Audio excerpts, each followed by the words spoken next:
Matag usa ka nato, adunay nagkadaiyang hagit sa kinabuhi. Adunay uban ka nato ang mo surrender sa pagatubang ini ug adunay mga tao nga moatubang aron mawalang ilang kahadlok, kabalaka ug aron mabantog ang ilang problema. Usa sa mga maisugong moatubang sa hagit sa kinabuhi mao ang dawawenyong vlogger nga si Boy Astig. Kinsa na ila gumikan sa iyang pagkaon ug mga exotic foods. Gusto niya nga maanad ang iyang baba sa mga pagkaon nga lisod kanon. Sa iyang challenge pa lang, iyang gibaliwala ang kalisod sa pagkaon ng mga kahoy o baka mga exotic animals aron nga mawagtang iyang kahadlok. Tinguha niya nga mahasa usab ang iyang karakter nga magmaisugon. Busa, karong buntaga, ato siyang hinabion dinilang sa GMA Regional TV Live. Makapahingangha ang extreme challenges nga iyang gipakita sa social media. Busa sayranta ang iyang istorya ni ining nigrense nga vlogger nga si Boy Astig. Mayong buntag, Boy Astig, ug welcome sa GMA Regional TV Live. Please greet all our kapuso. Magandang umaga din, ma'am. At maraming salamat sa sa pag-imbita na interview ako. First of all, Boy Astig, bakit Boy Astig itong pangalan mo sa social media? Ano ba yung totoong pangalan mo? Kaya kasi ma'am, Boy Astig dahil may may mahalagang kahulugan talaga yung pagka Boy Astig na yan. Kaya Boy Astig yung yung palayaw ko sa vlog.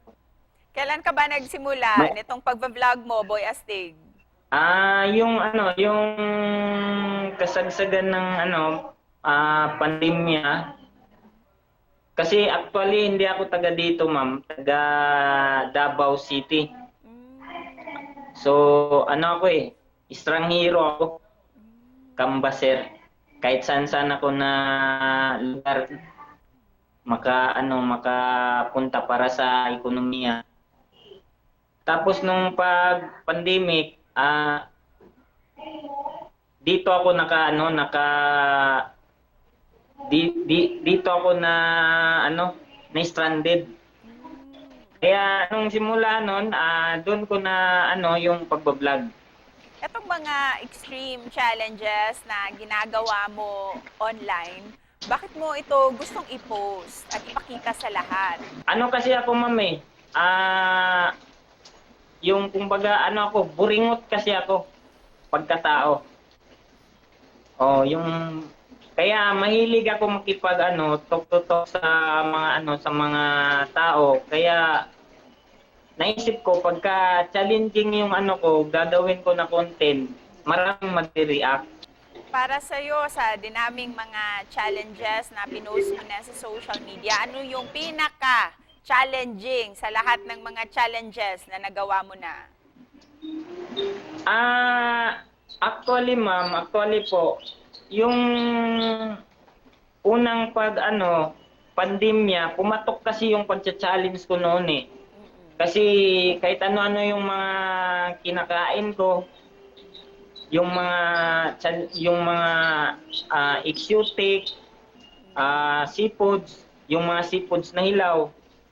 At nagiging din yun mga million views din. Pero yung hindi ko makalimutan sa pagcha-challenge ko, yung yung pagi na hilaw at saka yung tambo.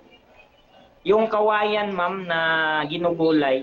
Pero Boy Astig, ano yung maibibigay mo na advice sa mga viewers and followers mo na hindi nila ito pwedeng sundin lahat?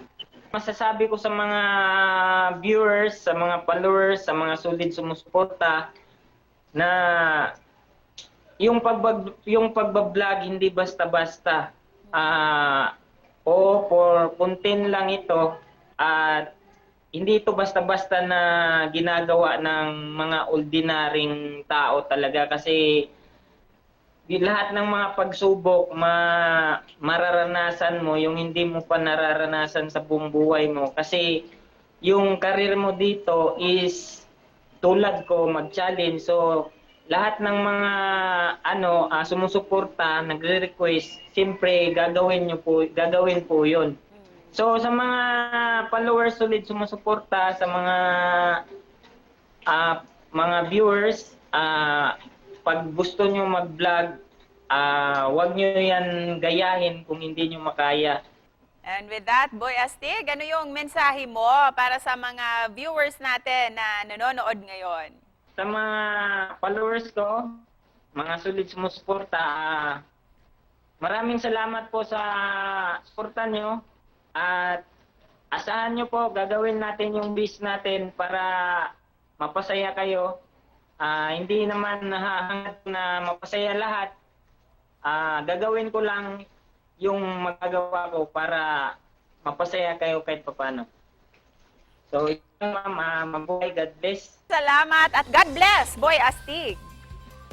Maraming salamat po.